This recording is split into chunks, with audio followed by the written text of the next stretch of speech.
Welcome back to Mapping Healthcare on KDRT 95.7 FM in Davis, California, where a medic with a map explores healthcare around the world, highlights people who improve it, and shares what we can learn from them. This is your host, Dr. Sheikh. A nurse working in a clinic that was part of a large healthcare system noticed that patients who were there for medical care had lots of challenges that were a barrier to good health. Trouble paying for medication prescriptions, finding transportation to come in for their visits, housing instability. The list went on and on. The nurse worked with other staff at the clinic and gathered data on the magnitude of the unmet needs. They used this information to propose a redistribution of social work services in their health system so that they now had a full-time social worker for the clinic. This change dramatically improved access to services for their patients. A neurosurgeon in a busy urban practice realized that she had operated on 6 toddlers in the past year who had fallen from windows and balconies of high-rise apartments in a city. Her testimony to the city council and an op-ed she wrote in the local newspaper played a critical role in the city changing building codes to require window guards. Eventually, that advocacy contributed to national changes in injury prevention policies. Today, we're dealing with something that often happens outside the hospital or the exam room, but is essential to improving how we take care of people. Advocacy in healthcare. We're talking about how health professionals step up to make big changes, not just for the person right in front of them, but for whole communities. At its heart, advocacy is really just about making sure everyone has a fair shot at being healthy. When we think of a health professional, we usually picture them treating illness, but the reality is that major health gaps aren't usually caused by clinical failures. They are the result of social, political, economic, or educational factors. And advocacy involves taking steps to change these circumstances so we reduce suffering and improve health. Advocacy isn't a single action, it's a whole spectrum of activities. You could focus on helping a patient on an individual level to navigate the health system, like being a GPS for a patient and giving them information or connecting them to community resources. Or you could work at the system level with your healthcare organization or your community. This is about changing the map itself instead of guiding a person through it. You might be thinking, that sounds nice, but how does an everyday healthcare worker actually pull off these changes? The good news is that these changes often start local.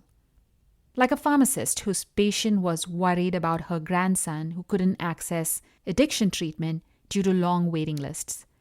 The pharmacist recognized that this was a common problem and advocated for their health system to support clinicians in completing training that led to the launch of a new community-based treatment program.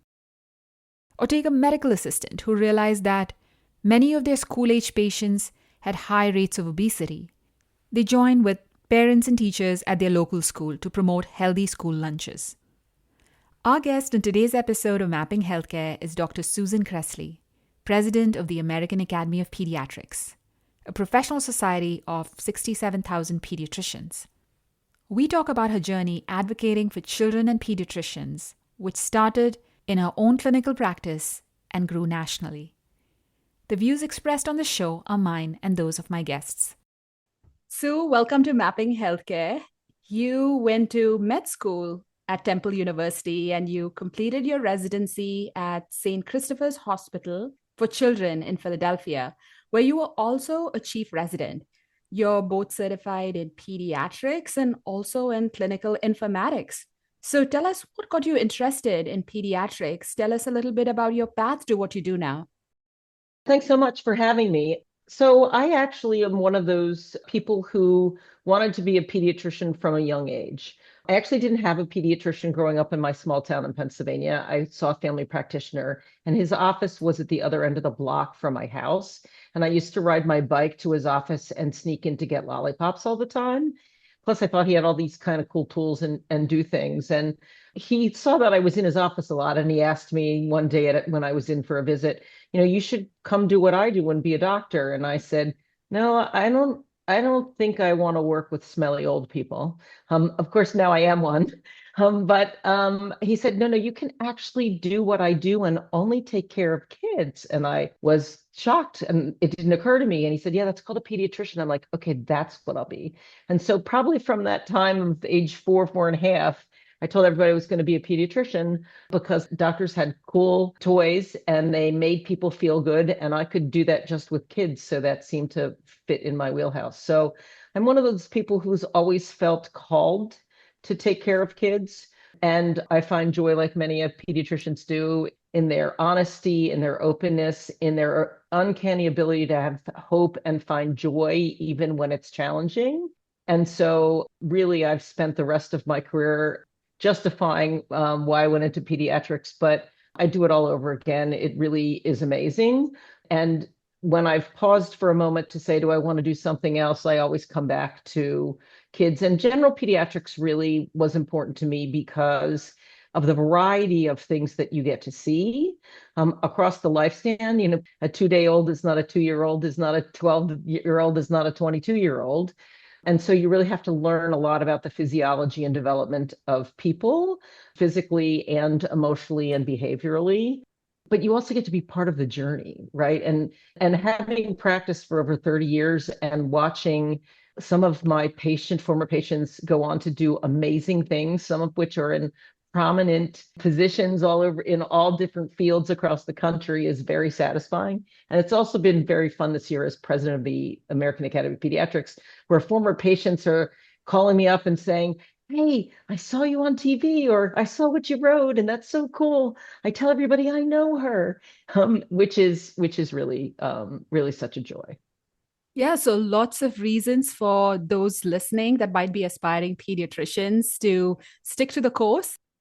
You've served in many volunteer roles over the years at the American Academy of Pediatrics, the AAP, as well as national pediatrics and health IT organizations.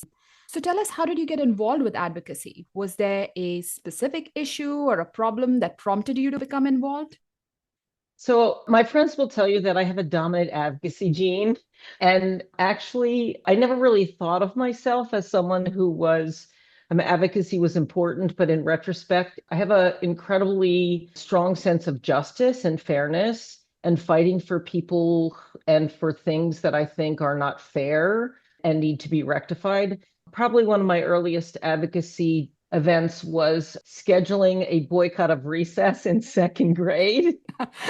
That's a really interesting story for a different day, but I got called into the principal's office and my parents were like, oh, we couldn't control her when she was 3. This is going to be bad. When I was in training in both medical school at Temple and St. Christopher's Hospital for Children in Philly, this is North Philadelphia, where nobody has enough. Really, the people who live in those neighborhoods struggle every day just to stay alive and make ends meet. And that was a side of a population that I didn't grow up and have vision to. I grew up in a small farming community, so I saw people struggle there, but not in the same way. And so probably early on in that training, it was like, why are these people, like we're asking them to buy medications and they can't buy food. How can we expect them? So before social drivers of health was a thing, and we talked about it really as impacting health, and before the publications of, what determines your health is more your zip code than the healthcare we provide, I really felt a sense of that and wanted to really do whatever I could to raise that issue, because I know that for people who don't live in those neighborhoods, it's often invisible to them. And so policy decisions are made by policymakers who don't live in those neighborhoods, and they often don't see it. So speaking up for kids who don't vote and don't have a voice in many decisions, although it would be very interesting, I think, if we reduce the voting age to 2, I think we'd see a very different world. But in the meantime, kids don't have a voice. And so they count on us and people who care about them, like pediatricians, to speak up for them. And really, it's giving a voice to the voiceless, to looking at injustices and unfairness in society and policy, and try to move that forward. And it starts with first bring it to the attention of people. And so throughout my career, that's really what's happened. I went out on my own and started my own practice after being in a group practice for probably about 12 to 15 years. And then I started to see the business of pediatrics. We take care of what is now 22% of the population, but they still represent 100% of the future. We should be investing in kids and kids' healthcare because we actually can make a huge difference in the life course of people if we invest in kids. And so I'm one of those people who finds it impossible to sit in the back of the room and see a need that nobody's working on. And so I've raised my hand, stepped up, and people say, well, do you want to work on it? And the answer is always, sure, love to.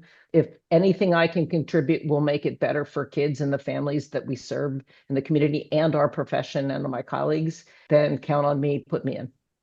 Yes, Sue, and we're really grateful for your can-do attitude and your advocacy. You were also a past president of the Pennsylvania chapter of the American Academy of Pediatrics. And you and I first met when you were the chair of the AAP section on administration and practice management. You had invited me to come in and talk to your section's members about how quality improvement methods can be used in clinical practice to improve care. And after that role, you became the American Academy of Pediatrics president-elect in 2024, and now you're the AAP president.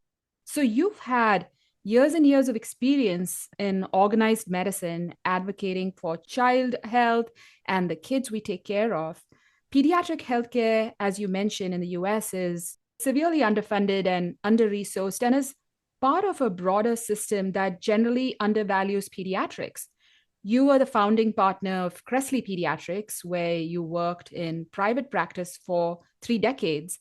So tell us how you incorporated advocacy in your own clinical practice as a frontline pediatrician. So I think every pediatrician's an advocate. They just don't necessarily view it through that lens. Anytime we fight for what our patients need, that's advocacy.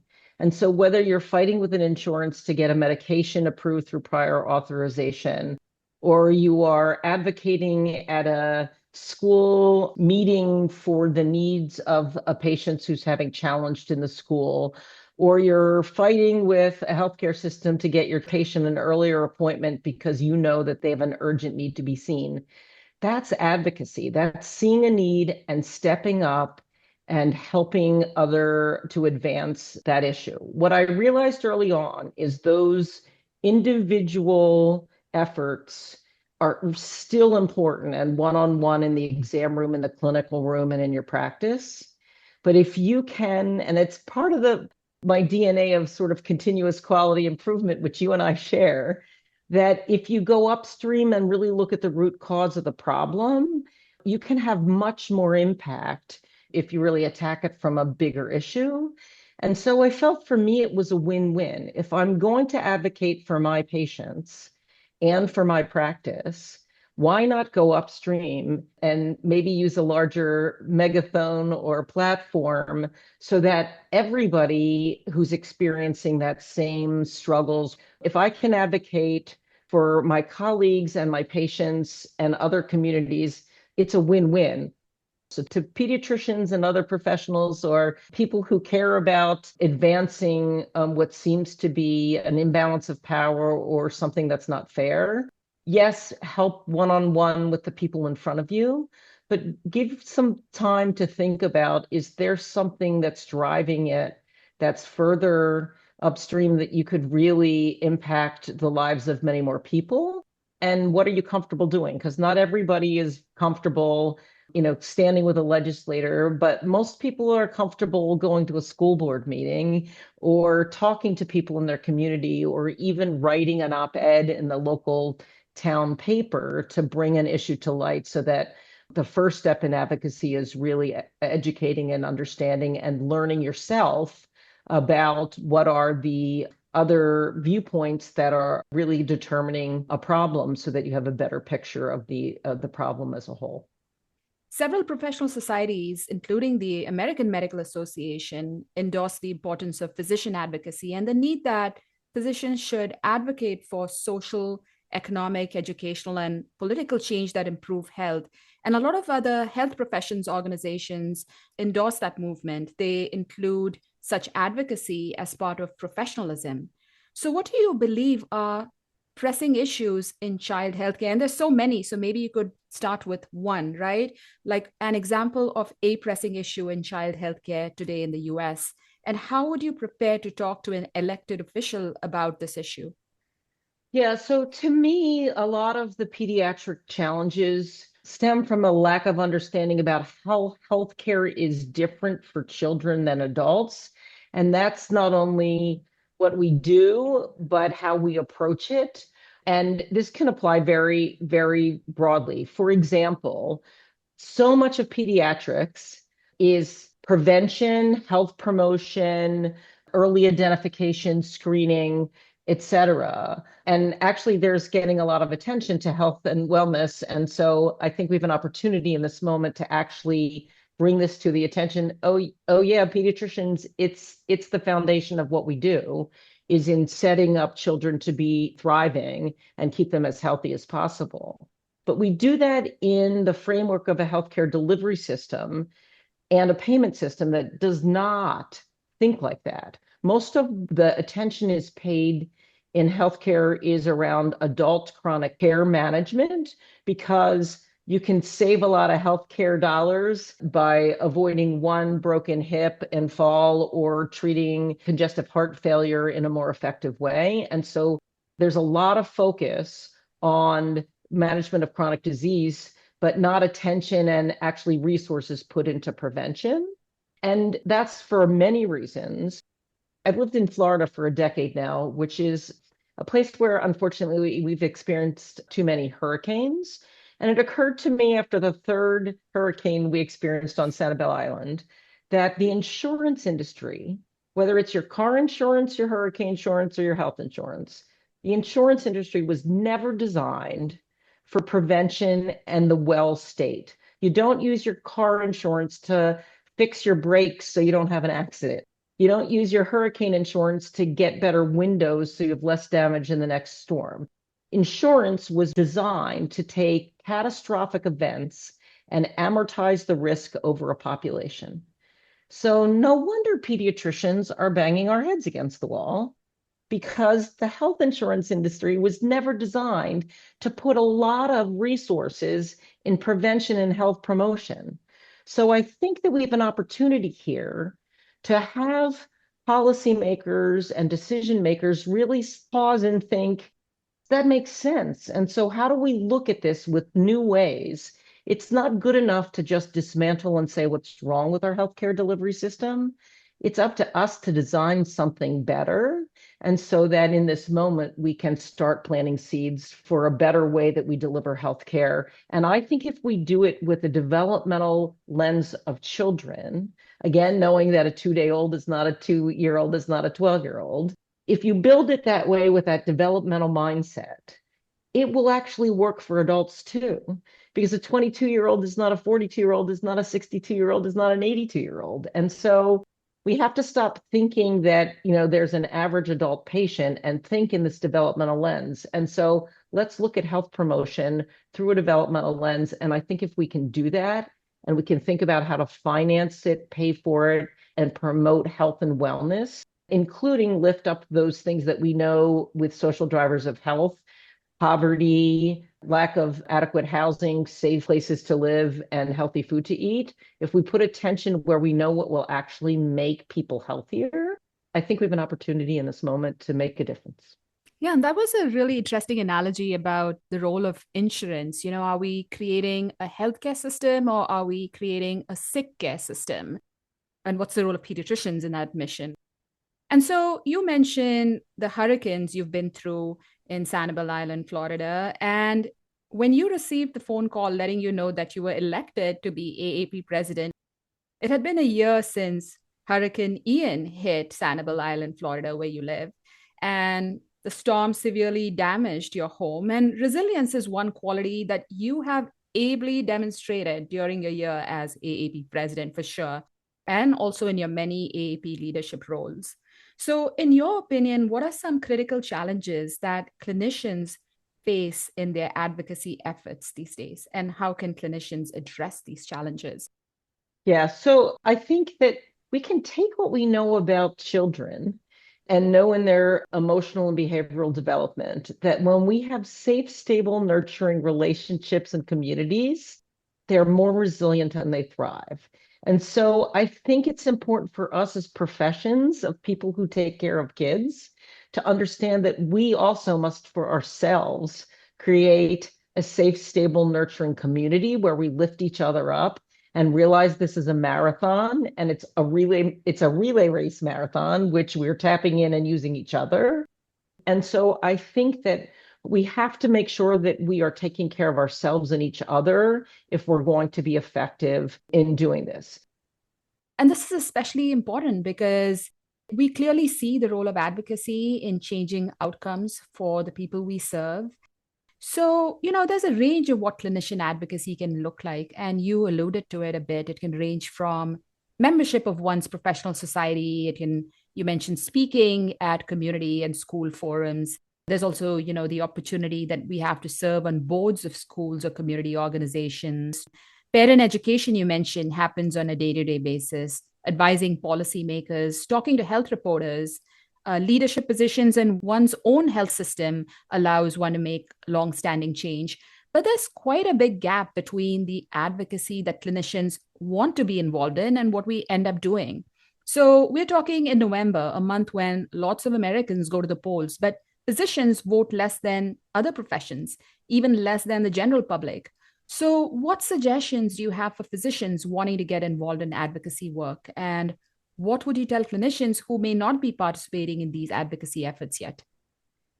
So I think that we have an obligation to our profession, to the families that we serve, to at least identify one thing that we can do to advocate on behalf of the things that are important to us. It is absolutely important to take care of the patients and to do our jobs in our profession. I think that we are stronger when we also understand that as in our positions, often of privilege and expertise, that we use that expertise to advance bigger topics. So my first thing to be would say, what's the one thing that you feel comfortable in your comfort zone that you could do today, whether it's writing an op-ed, whether it's joining a school board, whether it's going to a different conference where you see someone who might be a mentor and help you on this journey. Figure out one thing to do, one thing you care about, and one next step. There are multiple opportunities to advocate, and you may try some on for size and decide that they don't fit you, but look for all of those opportunities. Most professional societies, you can sign up for advocacy emails or go to a webinar or read something. Or if somebody's listening to this podcast, reach out to me, skresslymd@gmail.com. I get emails from high school students thinking that they're going to want to be a pediatrician, and I am more than happy to really connect you to what fills your heart, because ultimately we are people who want to feel seen, heard, and valued, and sometimes filling up our own cup and feeling our own value is taking that step in advocacy. So I encourage everybody to figure out what their next step will be in the path. That was such an inspiring conversation, and I learned so much from it. And just, your suggestion at the end to pick that one value that stands out for you, that one next step you can take, I think is really concrete. In quality improvement, we say, what can you do by next Tuesday? And so just getting started, picking that one thing you can run with. And I can attest to the fact that you have such a warm, welcoming personality. You get so much done, but at the same time, you care so much for the people that work with you. And so your invitation for people to contact you, I'm sure you'll be inundated with calls, but I have a feeling that you really want people to get in touch with you so that we can collectively do more. And so those are all the questions about advocacy that I have for you for this episode of Mapping Healthcare. But we wrap up each episode by talking a little bit about a place that our guest is connected to. And your work with the American Academy of Pediatrics takes you a lot to the greater Chicago area where the AAP is based. So tell us about some activities or experiences or foods a visitor to the greater Chicago area should check out. I think you can't go to Chicago without having a Chicago-style hot dog. I love hot dogs. And so having the celery salt and the pickle relish, I spent a little bit too much time at ORD in the Chicago airport, and so have taken advantage of many dogs in there. I would encourage your listeners to take the architectural tour. There is one that you can take on a boat that really you get to see the city outline and really learn historically about some of the buildings. The other thing is there's many things to do to volunteer in Chicago. One of the things that I did in January was there is an organization that boxes food to feed children all over the world. And a bunch of the AAP leaders went together and did that together. So fill your stomach, expand your mind, and fill your cup by helping others. There's plenty to do in Chicago. Well, that's really good advice, Sue. It was, as usual, wonderful to talk to you and reconnect with you, Sue. Your values and your motivations for what you do for the world of pediatrics are solid. And I always leave each conversation with you just more inspired and ready to make change. So thanks, Sue, for joining me today.